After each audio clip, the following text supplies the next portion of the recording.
Boa noite a todos. Mais uma vez estamos aqui para aprender um pouquinho mais do Evangelho, porque a cada página que a gente consulta, nós temos uma nova visão daquilo que muitas outras vezes nós já passamos. Então, quando eu verifiquei o tema, eu me lembrei muito do meu tempo de coordenadora de evangelizadora e da evangelização, porque esse é um tema que a gente também trabalha. Sandra, que já trabalhou alguns momentos de evangelizadora também, com as crianças. Basicamente, uma palavra tão pequena, fé, uma palavra monossilábica, né? Mas que tem um tamanho imenso, e hoje nós vamos tentar mensurar da melhor maneira possível, dentro da nossa compreensão, aquilo que nós conseguimos aprender. O nosso estudo de hoje é do Evangelho, capítulo 11 do Evangelho. Deixa eu ver aqui. Capítulo 11. Amar ao próximo como a si mesmo. Façamos aos outros o que queremos que nos façam. E o nosso estudo de hoje é o item 13. Como eu já estava antecipando, a fé e a caridade. Eu aí, antes de começar propriamente a discorrer, eu fui ao dicionário para ver o significado da fé, né? Dar uma definição mais eficaz para essa palavra.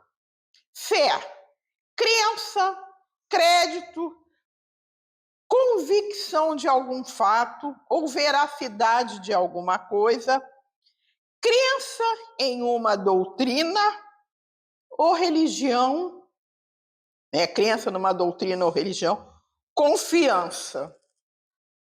Aí eu fiquei pensando assim, o que é a fé para nós? Nós que militamos dentro da casa espírita, ou nós que militamos aqueles outros irmãos que militam em outras religiões. O que é a fé? E a fé, para mim, é uma coisa muito difícil de ser definida.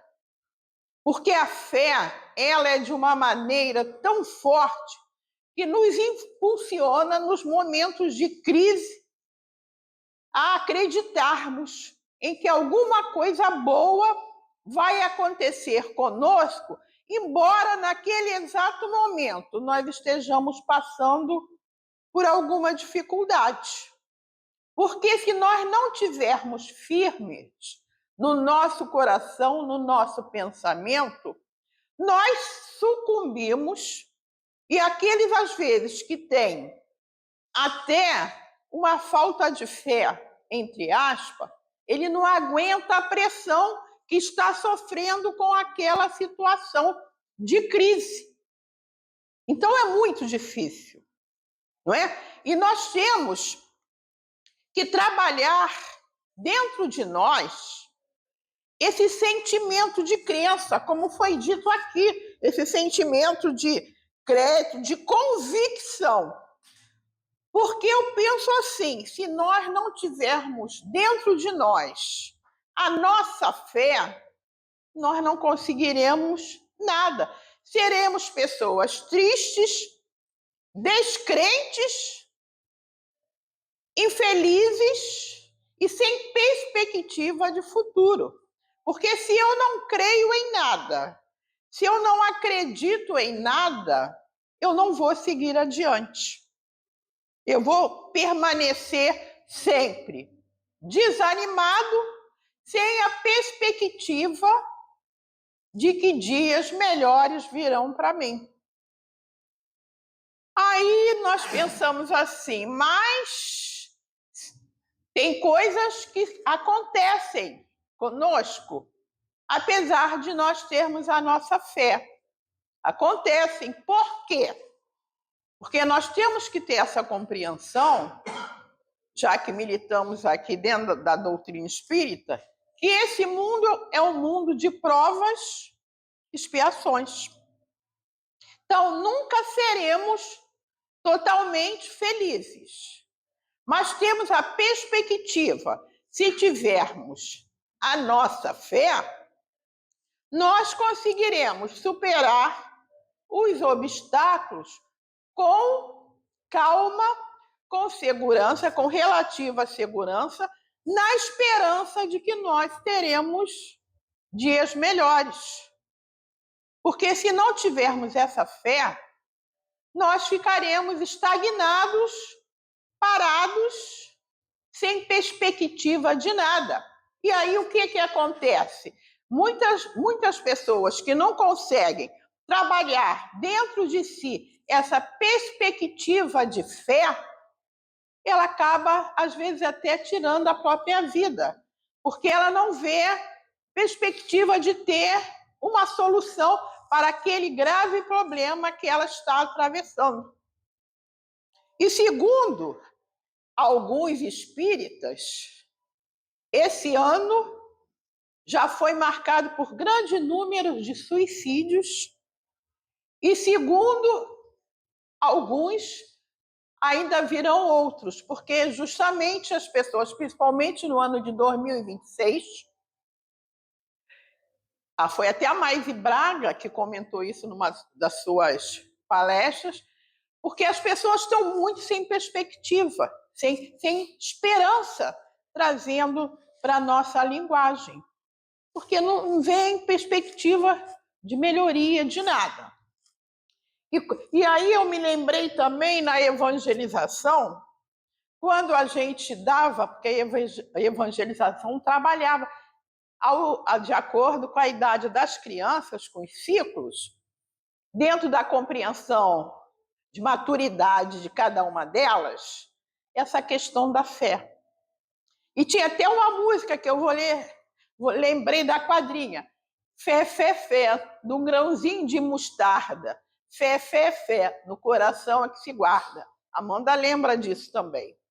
Então, a fé, ela é trabalhada na criança, deve ser trabalhada na criança desde cedo, para que ela, quando se torne adolescente, adulto, chegue na maturidade, ela já tenha aquele conceito trabalhado dentro de si, que não se pode incutir no adulto que já atingiu a maturidade, certos conceitos. Então, a gente tem que também, como educador, como pai, como responsável por aquele espírito que retornou ao nosso meio, que retornou em nossas mãos, a gente tem que trabalhar esses conceitos. Se milita dentro da religião, que gosta, encaminhe seu filho para esses conceitos. E há também já estudos recentes, científicos, que comprovam também que quando doente, já com certas doenças, principalmente o câncer que assola ainda hoje muita gente, quando há uma fé do doente mais solidificada, a perspectiva de cura é mais fácil. Há estudos científicos que estão olhando essa perspectiva nas pessoas que são doentes oncológicos, né? Então, parece uma coisa assim, meio insignificante, mas é importante que a gente trabalhe isso. E digo para vocês, não é fácil, porque às vezes nós mantemos a nossa fé, a nossa credibilidade em determinadas coisas, na fé, na superação daquele problema que está nos atacando, e às vezes a gente não consegue vencê-lo. Aí ficamos meio desanimados.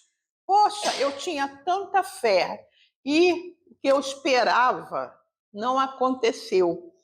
E muitas vezes, muita gente às vezes diz assim: ah, eu não vou ter mais religião nenhuma, porque eu me dediquei, eu me entreguei, tive fé. E o que adiantou ter fé? Não é? Nós já não ouvimos isso? Já ouvimos, né?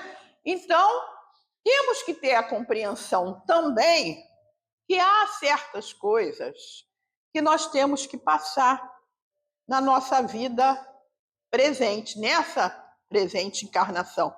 São os nossos resgates, são os nossos débitos que foram programados quando nós reencarnamos e reencarnamos, esquecemos. Eles vêm porque nos achamos preparados no plano espiritual para superar, para passar por essas dificuldades. Quando chegamos aqui, não conseguimos, ficamos tristes. Então, nós temos que ter essa compreensão. Agora, paralelo a isso também, nós temos provas de muitas pessoas que nós admiramos e falamos: gente, aquela criatura já passou por tanta coisa, mas a fé dela é inabalável. E a gente fala assim: eu tiro o chapéu para ela, porque ela já passou por isso, por isso, por isso, por isso, mas ela está firme na sua convicção, na sua certeza. E como prova disso, nós nos lembramos dos cristãos no tempo de Jesus, que eram queimados vivos, né? Eles iam para a arena cantando. E os próprios soldados romanos da época que presidiam o ato, esses atos terríveis, eles ficavam surpresos com a coragem que aquelas pessoas estavam dando naquele momento de desencarne, com a sua fé solidificada, né? Eles ficavam surpresos. Como é que eles não gritavam, não berravam, não pediam clemência e se mantinham firmes na sua fé. A fé que eles tinham era aquela fé solidificada, aquela fé firme que naquele momento a gente sabe os mantinha vivos, e quando vinham os atos bárbaros, as atrocidades, seus espíritos já tinham sido desligados do corpo físico. Então, a fé aparentemente é uma palavra tão pequenininha, mas que tem um contexto, um significado muito grande. E nós podemos dizer assim: ah, mas eu tenho muita fé. Nós temos que trabalhar dentro de nós esse sentimento, porque não é fácil não, gente. Porque a nossa vida sempre está trazendo problemas, dificuldades, testes para que nós possamos realmente solidificar a nossa fé e nos mantermos firmes no nosso propósito. Aí o Evangelho começa dizendo assim, deixa eu ver aqui, a caridade sem fé não basta. Por quê? Eu, quando comecei a estudar, eu falei, ele está falando muito da caridade ligada à fé. Por quê? Por que ele está fazendo essa afirmação? Vamos ver aqui. Porque ele diz assim, disse-vos não, meus filhos, meus caros filhos, que a caridade sem a fé não basta para manter entre os homens uma ordem social capaz de os tornar felizes. Pudera ter dito que a caridade é impossível sem a fé. Então, a fé está intrinsecamente ligada à caridade. Por quê? Porque muitos fazem a caridade, como ele vai dizer aqui, por ostentação, para dizer que está fazendo simplesmente a caridade. E a gente sabe que isso é verdade. Ele não está fazendo nenhuma afirmação mentirosa, né? Realmente, muitos querem aparecer, fulano do isso, ciclano do aquilo, mas quando nós praticamos algum ato caridoso, nós temos que ter no nosso coração aquele sentimento bom de poder fazer o bem. Porque o evangelho todo, quando nós lemos todos os capítulos, a máxima maior qual é? Fora da caridade não há salvação. A prática do bem. Nós só nos tornamos pessoas melhores quando nós praticamos o bem. Não é? Então, a fé está intrinsecamente ligada à caridade. Por quê? Porque são sentimentos que se completam entre si.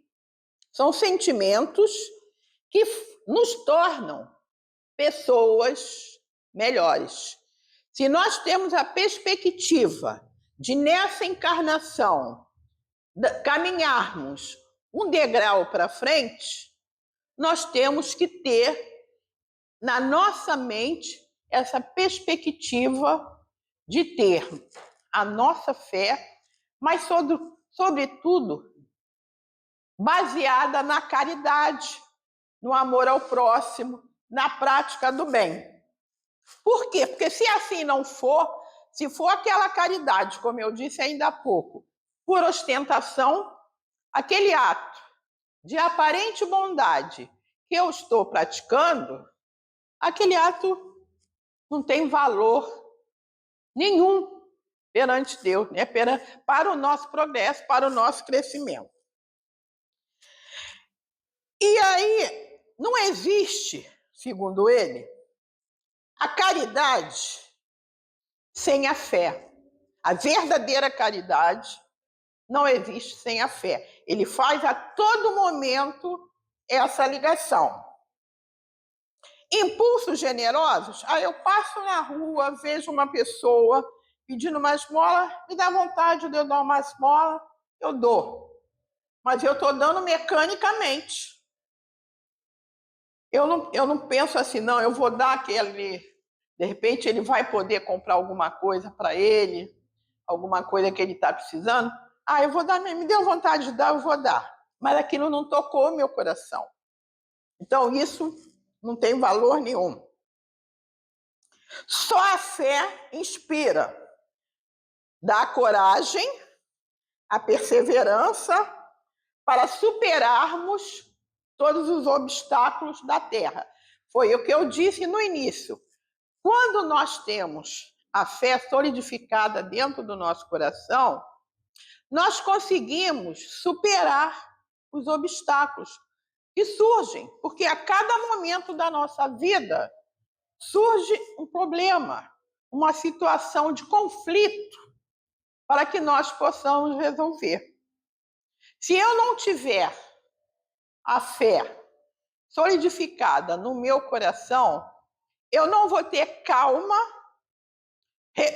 uma reflexão também, para buscar uma solução para resolver aquele problema. Eu não vou conseguir, porque sentimentos antagônicos vão surgir dentro de mim e eu não vou ter a calma suficiente para poder resolver aquela situação.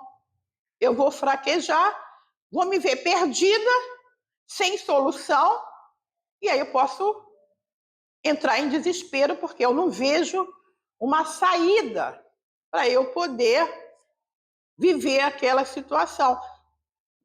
Então, você está dizendo que tendo a fé você resolve tudo, tudo vai ficar bem? Não. Porque há situações que nós temos que passar. Mas se nós tivermos a nossa fé firmes, nós não vamos nos desesperarmos, não vamos ficar sem estrutura nenhuma de raciocínio para resolver aquela situação de impasse, né? A gente vai conseguir superar aquela situação dentro do que é possível. Porque nem sempre a solução é total, mas nós vamos conseguir uma solução parcial do problema. E vamos entrar em sintonia e ficarmos bem equilibrados. Por que surgem os conflitos?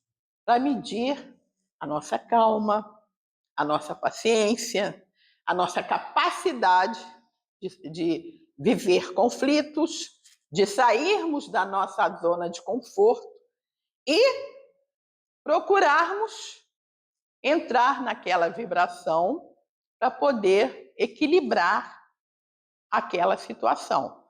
Agora, se eu perco a minha noção de equilíbrio, eu não consigo nada. Eu não consigo fazer nada, eu não resolvo nada, eu fico desestruturada. E, às vezes, de acordo com o meu pensamento, se eu não tiver uma cabeça firme, uma fé solidificada, eu não vou conseguir nada, gente. Eu vou entrar em parafuso, como diz aí a linguagem, né? Por quê? Ele diz assim: Deus nos criou para sermos felizes eternamente. Esse é o maior objetivo, nos tornarmos espíritos perfeitos. Só que isso não acontece de uma hora para outra, não é? Nós temos sucessivas reencarnações para que possamos vencer as nossas dificuldades.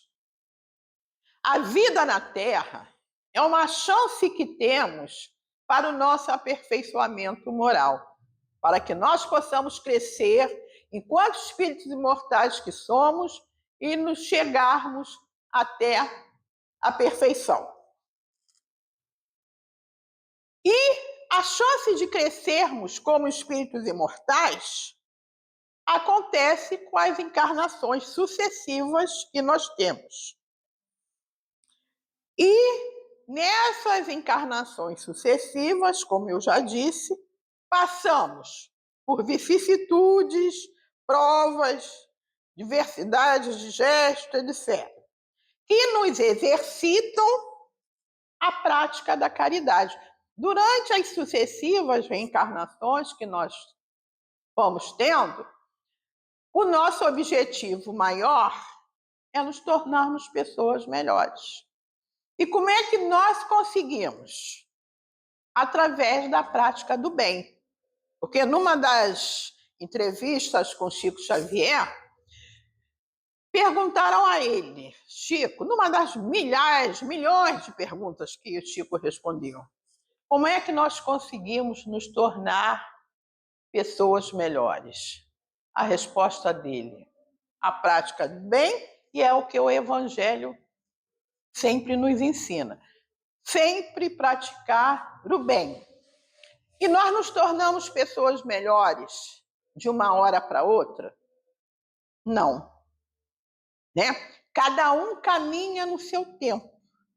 E às vezes ficamos surpresos, nós que somos juízes dos outros, esquecemos às vezes de sermos os nossos próprios juízes. Nós falamos como é que a pessoa passou por tanta coisa e ainda não se modificou, né? Nós vemos às vezes exemplos, né? Poxa, mas ele sofreu isso, sofreu aquilo e ainda está desse jeito. Por quê? Porque aquele espírito, ele ainda está caminhando em passos lentos. Todos deveremos chegar à condição de espírito perfeito. Agora, cada um caminha de acordo com seu livre-arbítrio, com a sua vontade de se tornar um espírito melhor, de crescer na imortalidade das vidas sucessivas que nós temos. Só com concessões e sacrifícios é que poderemos atingir essa meta. E conseguiremos harmonizar a nossa existência. Aí entra um ponto polêmico também. Como ele diz aqui, só com concessões e sacrifícios. Irmãos nossos que não militam dentro da doutrina dizem para nós, mas a doutrina espírita é uma doutrina muito conformista. Nós temos que nos conformar com tudo que acontece. Porque à medida, aí a gente vai conversando, não é acontece. Nós temos que explicar para eles que há provas que nós pedimos para passar.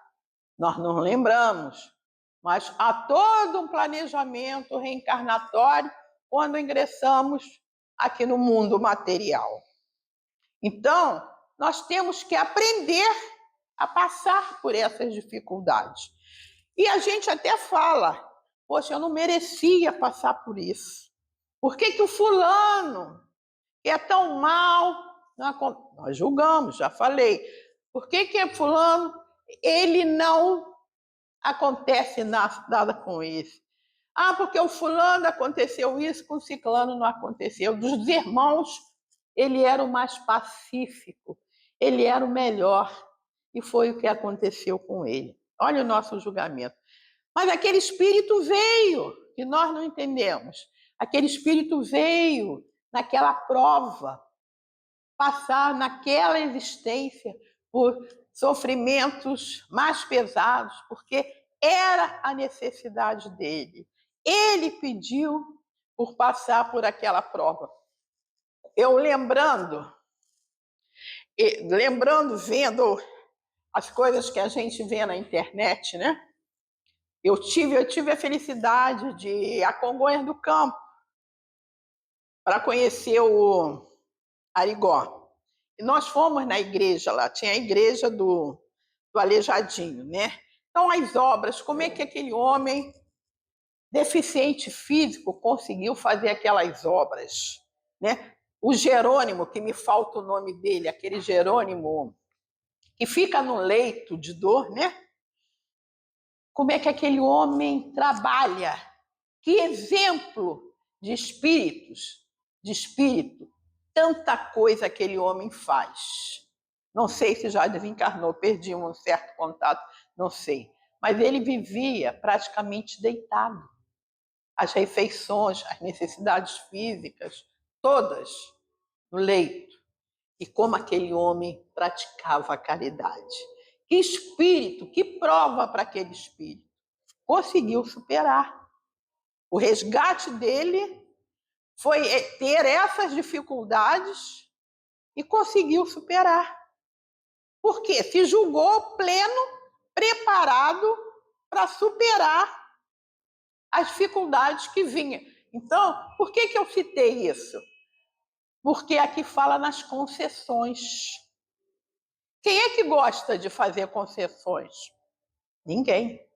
Nós queremos que façam para nós, mas nós esquecermos dos nossos desejos, das nossas opiniões, para poder aceitar a dos outros, é muito difícil também. Então, aí entra aquela coisa que a gente está sempre falando. O que dificulta mais o nosso progresso? O nosso orgulho, né? Porque eu tenho que ser um manda-chuva. A minha opinião é que tem que ser seguida. Eu não aceito que alguém discorde da minha opinião, porque eu sou sempre a certa. Então, o nosso orgulho é o maior obstáculo para o nosso crescimento. Eu não quero fazer concessão. Eu estou me batendo nesse item que ele diz aqui. Eu não gosto. As pessoas têm que fazer concessão para mim. Mas para eu fazer concessão para os outros, eu não vou fazer. É difícil, porque o meu orgulho não deixa. Meu orgulho é o meu obstáculo. Então, ele fala que o dia em que nós conseguirmos fazer essas concessões e sacrifício em prol dos outros, nós estaremos caminhando em passos mais largos para a nossa evolução. É certo afirmar que a felicidade está destinada ao homem neste mundo, desde que ele pratique o bem. Só que o conceito de felicidade nesse mundo material, ele está ligado ao quê? A valores materiais, a poder, fama, dinheiro, domínio, conhecimento agora com o adjunto da internet, né? Ser conhecido, ser uma pessoa famosa, a fama. Então, as pessoas ainda baseiam na sua a ser plenamente feliz se ela tiver todos esses poderes em mãos. Eu tenho dinheiro, eu tenho fama, eu tenho não sei quantos carros. Esquece que a felicidade plena não está nos valores materiais. A felicidade plena, como ele deixa aqui subtendido, ela está verdadeiramente nos valores morais, espirituais.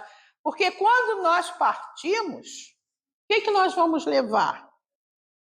Tudo de bom ou tudo de mal que a gente fez aqui. Né? As nossas ações aqui na Terra, que não serão perguntados lá. Qual é a sua religião? Não temos também a perspectiva de achar que só quem é da religião X é que estará salvo. Porque os espíritos amigos que irão nos receber não irão perguntar qual era a nossa religião. Nós seremos examinados de acordo com o que nós fizemos enquanto encarnados. Então, nas obras espíritas que a gente lê, aí nós vemos irmãos, né, que esperavam, quando desencarnados, irem para o céu, irem para o lugar maravilhoso, e quando chegam ao plano espiritual, aquele lugar intermediário entre a Terra e o plano espiritual que a gente sabe agora que tem, esses irmãos ficam assim meio perdidos, meio perplexos, porque não conseguem saber direito o que está acontecendo, porque foram trabalhados em outras religiões, então achavam que iriam plenamente para o céu, para o paraíso, e quando chega lá, a realidade é diferente. Então nós temos que nos preparar para que possamos, no nosso momento de partida, quando chegarmos lá, sermos amparados pelos espíritos amigos e termos noção plena do que está acontecendo conosco. Não ficarmos mortificados, entrarmos assim em desespero, né, com o que está acontecendo. Hoje, como ele diz aqui, para sermos verdadeiramente cristãos, não se faz mais necessário o holocausto, o martírio dos sacrifícios daqueles irmãos na época de Cristo. Se faz necessário o sacrifício do nosso egoísmo, orgulho e vaidade. Venceremos se a caridade nos sustentar em todos os momentos da nossa vida e nos inspirar na nossa vida. Então, o que ele quer dizer aí? Para que nós possamos ser verdadeiramente cristãos, não é necessário que a gente cometa atos mirabolantes, com a intenção de que as pessoas percebam que nós estamos praticando aqueles atos para mostrar a nossa convicção religiosa. Não é isso.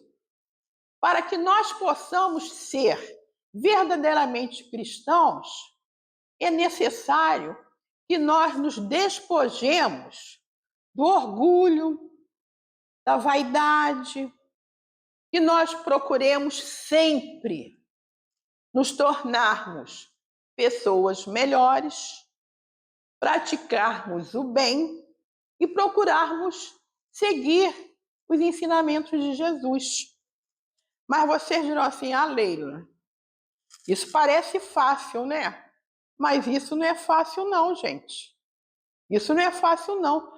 Por quê? À medida em que a gente procura se despojar dos nossos defeitos, nós temos que anular certas convicções que estão entranhadas na nossa personalidade.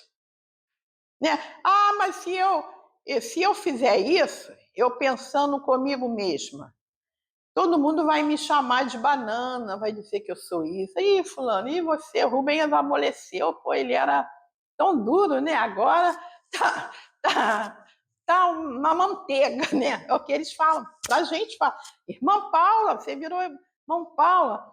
Quando a gente, às vezes, vivenciando, passando por uma situação atual, hoje, passando para a nossa situação atual, eles tentaram votar uma lei que o policial, né, o agente, ele poderia, numa situação de conflito, se defender.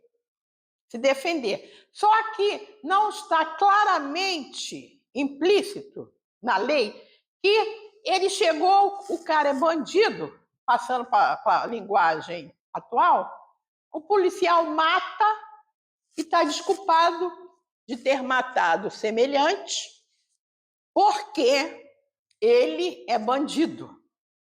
Isso tinha um nome, agora eu não me recordo o nome, eu vi hoje no jornal. Essa lei já tinha sido votada, não sei em que época, e hoje o Cláudio Castro, que é o governador do Rio, ele tentou que essa lei, os deputados lá, fizeram uma mexida para tentar que essa lei retornasse ao padrão de um policial. Viu, bandido, embora não houvesse conflito, fosse morto, e aquilo era considerado um ato legal. O policial não seria punido. Felizmente, a lei não passou. Não passou. Porque há uma linguagem que diz assim: bandido bom é bandido morto. Quantas vezes nós já ouvimos isso? Né? Brasil deveria ter pena de morte. Aí entramos nós, somos cristãos, e a gente diz: não podemos matar ninguém, por pior que seja. Né? Quem tem o direito de tirar a vida no tempo determinado, nem Deus tira. Nós que programamos o tempo da nossa vida. E aí as pessoas falam: mas você, o cara é bandido, matou não sei quanto, é porque não foi da sua...